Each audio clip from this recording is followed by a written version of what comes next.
माँ का प्यार। एक शहर में एक लड़की रहती है। उसका नाम रानी है। रानी 5वीं कक्षा तक ही पढ़ी थी। वह एक गरीब परिवार से थी। रानी की शादी एक मजदूर से होती है। शादी के कुछ सालों के बाद रानी का एक प्यारा सा बेटा होता है जिसका नाम रानी गुड्डू रखती है। रानी और उसके पति एक दिन गुड्डू के भविष्य के बारे में बातें करते हैं। वह दोनों यह सोचते हैं कि वह नहीं पढ़े, लेकिन वह अपने बेटे को पढ़ा लिखा कर एक बड़ा और काबिल आदमी बनाएंगे। यह सोचकर माला ने यह फैसला लिया कि वह इस अपने पति के साथ ही काम करेगी और गुड्डू के भविष्य के लिए पैसे जोड़ेगी। रानी अपने गुड्डू को अपने काम करने की जगह पर अपने साथ ले जाती और गुड्डू वहीं खेलता रहता और रानी अपने पति के साथ वहीं काम किया करती थी। पहले एक पैसे आते थे घर में, अब दोनों कमाने लगे तो रानी बहुत खुश रहती थी। हर रोज़ शाम को जब रानी घर लौट कर आती तो अपनी कमाई गुल्लक में रखा करती थी। एक दिन की बात है जब माला अपने काम करने की जगह पर सर पर ईंट ले सीढ़ियों पर छत पर जाती रहती, उसका बेटा गुड्डू भी उसके पीछे जाने लगता है। रानी अपने पीछे आते गुड्डू को नहीं देखती है, पर उसके पति और कुछ काम करते मजदूर देख लेते हैं। गुड्डू सीढ़ियों से ऊपर चढ़कर छत के किनारे चला जाता है। गुड्डू को बचाने के लिए रानी के पति गुड्डू की तरफ भागते हैं, पर गुड्डू और रानी के पति दोनों खुली छत से नीचे गिर जाते हैं, जिसके बाद रानी के पति का देहांत हो जाता है और गुड्डू बच जाता है।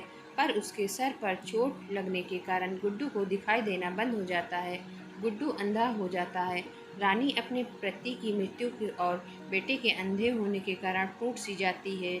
वह सोचती है कि उसे अपने और अपने पति का सपना भी पूरा करना है। वह एक बार फिर से अपने को मजबूत करती है। तभी अस्पताल में एक मरीज़ को किडनी की ज़रूरत होती है। वह एक बहुत धनी आदमी होता है। उसके बच्चे बाहर विदेश में रहते हैं। वह बूढ़ा व्यक्ति होता है। उसके साथ परिवार का कोई नहीं, सिर्फ एक नौकर उसके साथ अस्पताल में होता है। रानी उस बूढ़े व्यक्ति के पास मिलने जाती है और उससे बात करती है। बाबा, अगर मेरी किडनी आपके शरीर के साथ मैच करेगी तो मैं आपको एक किडनी दे दूँगी, मगर आपको मेरे लिए भी कुछ करना होगा। बूढ़ा व्यक्ति रानी को बोलता है, तुम्हें जितने पैसे चाहिए मैं तुम्हें दे दूँगा। रानी बोलती है, बाबा मुझे पैसे नहीं, एक वादा चाहिए। और रानी सारी कहानी सुनाती है। रानी बोलती है, बाबा मैं एक किडनी आपको और अपनी दोनों आंखें अपने बेटे को देना चाहती हूँ। बूढ़ा व्यक्ति उसे समझाता है, अगर तुम दोनों आंखें उसे दे दोगी तो बेटे को बड़ा आदमी बनता कैसे देखोगी। रानी बोलती है कि बाबा माँ हूँ ना, उसे अपने मन की आंखों से देख लूँगी। यह बोलकर बूढ़े के कमरे में वापस आती है और एक पत्र लिखती है। पत्र को संभाल कर रखने की जिम्मेदारी बूढ़े बाबा के साथ आए नौकर को रानी दे देती है। एक किडनी बाबा को और दोनों आंखें अपने बेटे को रानी देती है। बूढ़ा आदमी अपने साथ रानी और गुड्डू को घर ले जाता है। वहाँ बहुत बड़े घर में रहता है जहाँ नौकर, गाड़ी, सारी सुविधाएं मौजूद होती हैं। गुड्डू का दाखिला बहुत बड़े स्कूल में करवाया जाता है। गुड्डू पढ़ने में काफ़ी तेज़ और समझदार था। धीरे धीरे गुड्डू बड़ा होने लगता है। वह स्कूल जाता है तो उसे वहाँ के बच्चे अंधी का बेटा बोलकर गुड्डू को बुलाया करते हैं। गुड्डू को हमेशा स्कूल के बच्चे मजाक उड़ाया करते थे।